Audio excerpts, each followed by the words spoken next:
How's it going, guys? Welcome back to Mindful Combat. If you're fight fans, please like and subscribe for future content and check out some of our previous content as well.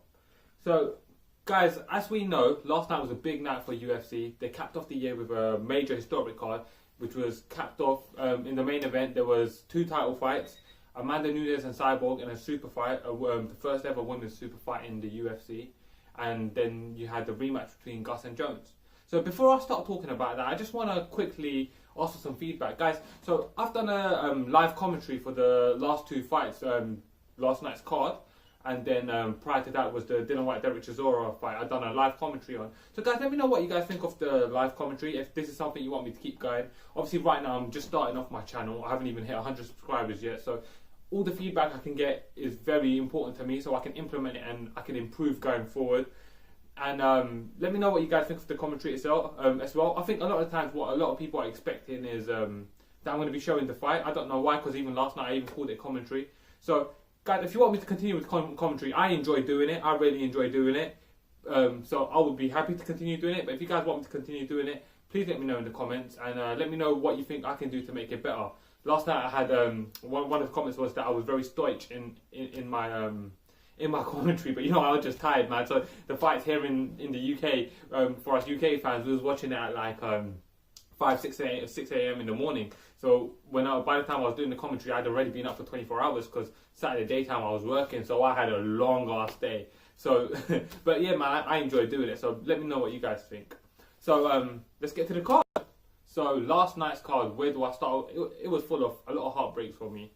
Firstly, I just feel, even though this is not what the video is going to be about, I just feel like I hope BJ Penn, Carlos Condit, and Andrei Arlovski never fight again. I'm not getting any joy out of watching their decline. Their decline has been so horrific. And like, alright, BJ Penn, he's 40 years old, whatever you want to say, it still breaks my heart to see BJ Penn like that. For boxing fans, to explain to a boxing fan how an all-time great former 2-weight division world champion has a 16-13 record, it's bloody insane. Same with Carlos Condit, Arlovski. I just don't want to see them fight no more. So let me know if you guys want to see them keep fighting. But me, just from a fan's perspective, I just don't want to see that no more. So yeah, man, that was heartbreaking for me. So let's go into the co-main event now. So going into the co-main event, in my prediction, I had anticipated that Cyborg was going to put the pressure on Nunes. Nunes hasn't historically done well under pressure, and I felt like over the course of the fight she was going to wilt under the pressure and Cyborg was going to take over and get a 4th round TKO. That's not how the fight worked out. They came out, stood in the middle right in the beginning, and they just started swinging for each other. Amanda Nunes came out on top. Amanda Nunes has got such powerful striking. She connected with such beautiful punches. Cyborg, I felt like her game plan was wrong as well. Like, it's almost like she came out there, she didn't respect what Amanda Nunes will be able to do to her. She got rattled and she wasn't ever really able to bounce back. It was kind of bittersweet for me to see, because I'm not historically the biggest Cyborg fan. I'm not historically the biggest Amanda Nunes fan either. But whenever you see a dominant champion in any sport, whether it be MMA or boxing, and they've had a long run, it's almost painful for me to watch them get brutally knocked out to cap off their run. Like, I almost wouldn't mind seeing them losing the way Demetrius Johnson lost to Henry Cejudo, which was a competitive fight. So, but getting knocked out in 1 minute after domination for all them years, for me is bittersweet, no matter how I feel about the opponent fighter coming in. So what's next? What's next for them? If anyone ever deserved a immediate rematch in the history of UFC, it's probably Cyborg. She's been the lineal champion of the 145 women's division dating back to essentially 2009 when she beat Gina Carano. And it's not like 145 weight class is stacked full of contenders. There's Megan Anderson, she has a win. But what can be said, that was a strange win. She lost to Holly Holm before that, where she got taken down and, you know, kind of held there.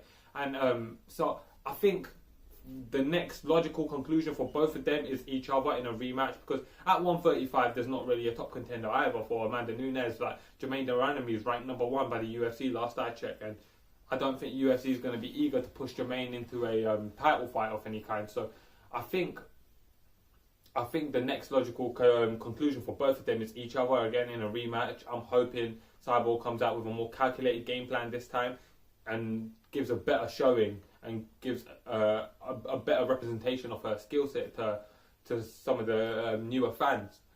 The main event now. So the main event was something I was very excited. Jon Jones and Alexander Gustafsson in September of 2013 had an incredible fight. It was one of the best fights I've ever seen. And Alexander Gustafsson come out there and gave such a brilliant performance that night. He looked sharp in his boxing. He looked good in his wrestling. He looked durable. He was tough. He had a good performance. What happened in that fight, though, as that fight progressed, Gustafsson came out early and looked he looked very, very sharp. He put pressure on Jones and he had success early. He started taking the early rounds. But it seemed like he gassed in round 4, and that elbow at the end of round 4 for Bones Jones, I feel like sealed the win for Bones Jones in that fight. So coming into this fight, there was a lot of intangibles with this fight. Gus's health situation. He's got inactivity and ring rust, but his inactivity and ring rust is because of injuries. Jones's layoffs, his steroid suspensions. What's going on? What are we going to see when we get into the ring? And it was kind of confusing for me when I started watching the fight because Alexander Gustafsson was so calm, so poised. So he looked very calm and relaxed, but I felt like he wasn't doing enough to make anything happen. He was on the back pedal far too much. Like, he was coming forward, but he just didn't have that.